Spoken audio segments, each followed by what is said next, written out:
All right, class, we're going to go ahead and split these notes up and pause them so that you can copy. I will warn you ahead of time, this is a longer set of notes and there's a lot to it, so please make sure you're being very careful as you copy and make sure everything is organized. Here's the first half.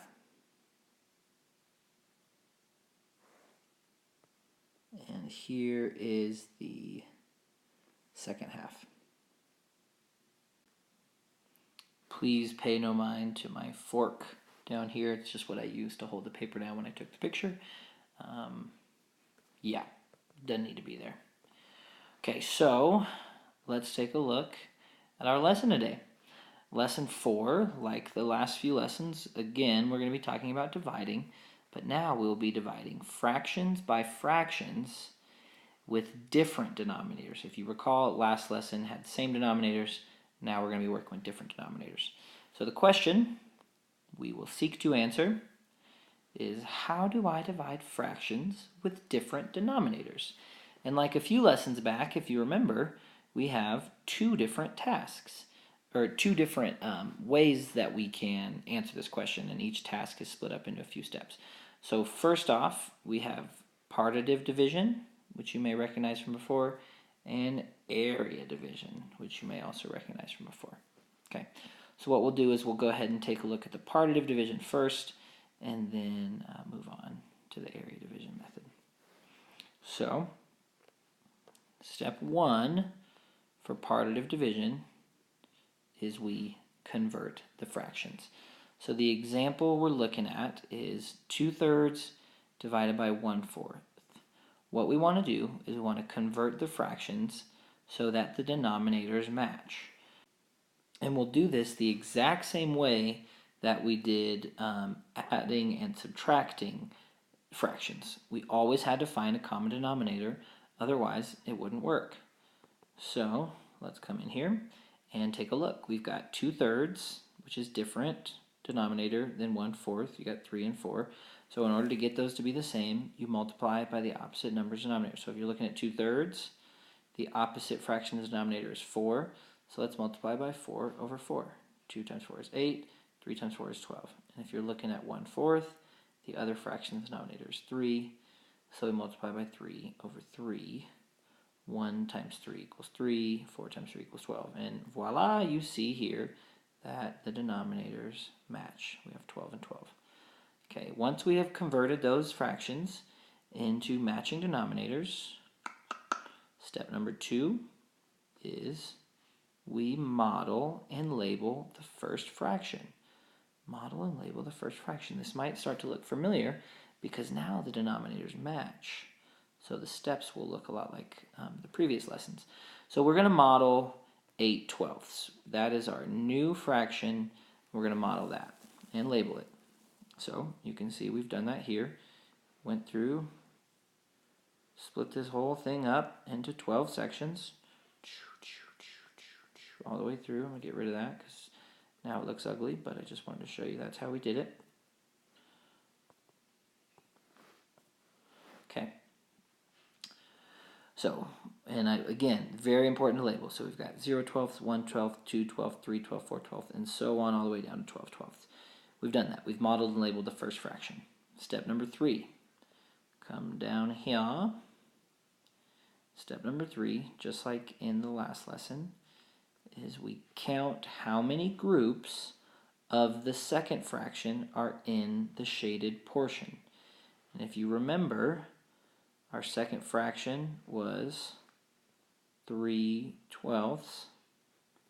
So we come down here and we want to think to ourselves, all right, here's our shaded portion. Here's the 8/12, and here's the shaded portion. So in this shaded portion, how many 3/12 are in there? Okay, so if we start at 0, we've got 1, 2, 3/12. All right, so here is one set of 3/12. Okay, and if we want to count over another 3, we've got, whoops, messed up there. Got the wrong little doohickey. Okay, so Let me redo that. So here is the first set of 3/12, and then we have 1, 2, 3, second set of 3/12. Man, 3/12 there, and then again we have 1, 2, 3. Okay, so the next set of 3/12, only 2 of the sections are shaded. So, interesting. We only have 2 there.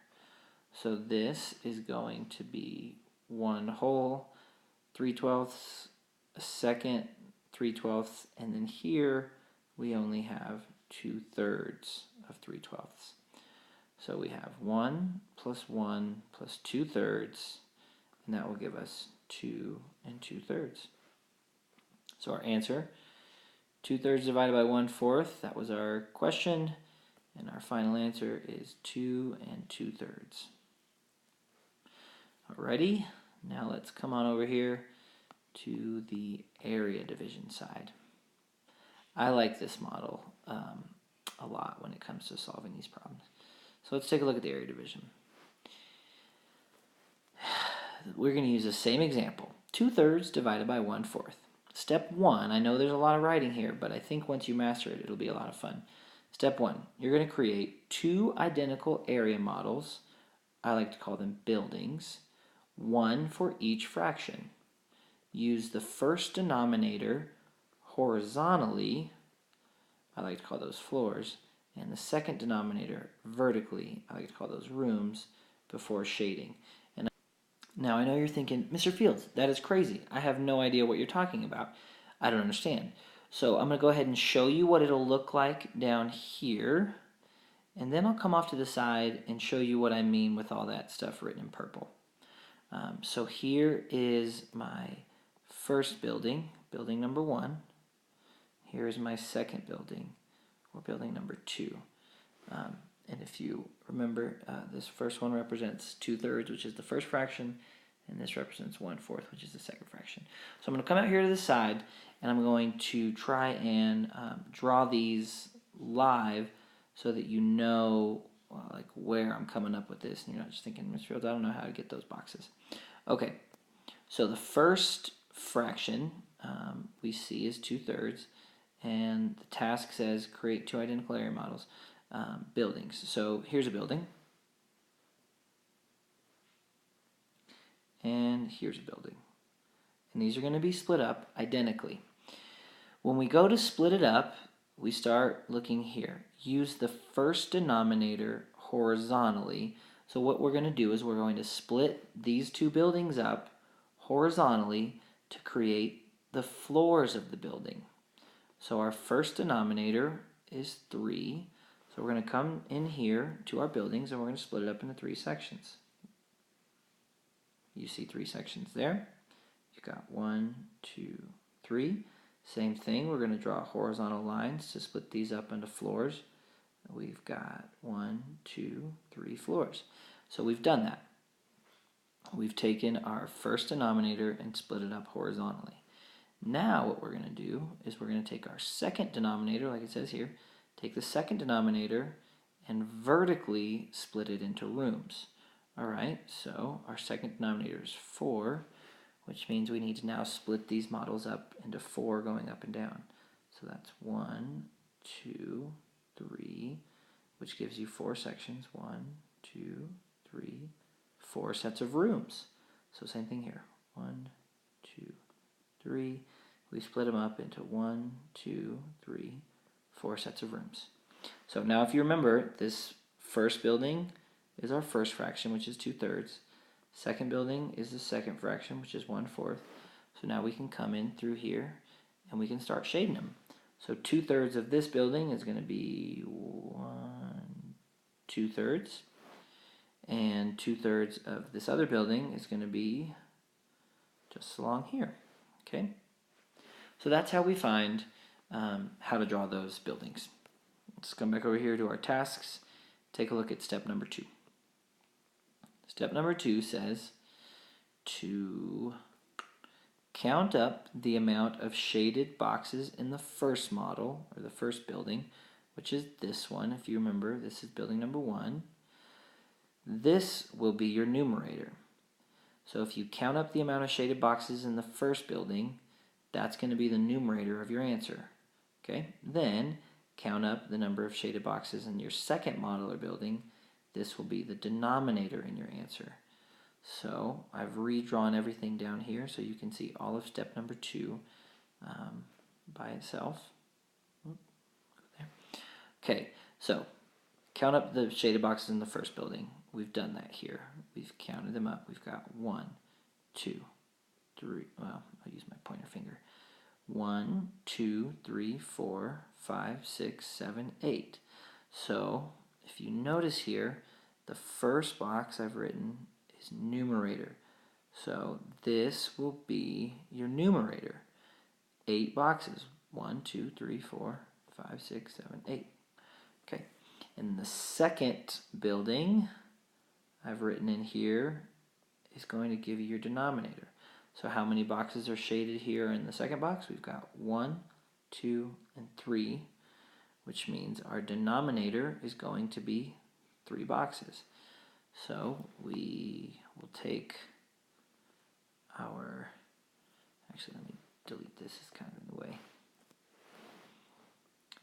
So we've got our 8 total boxes in the first building is our numerator, and we've got our 3 total boxes in the second building, which is our denominator. So our answer is 8/3. But obviously that's an improper fraction, and if we change it into a mixed number, we get 2 2/3, which is our final answer. So I know that's a lot, but I think it's kind of fun drawing the buildings and splitting them up into floors and rooms. And then all you have to do is count the shaded boxes. Anyway, we'll go over both of those in class, and you can pick your favorite.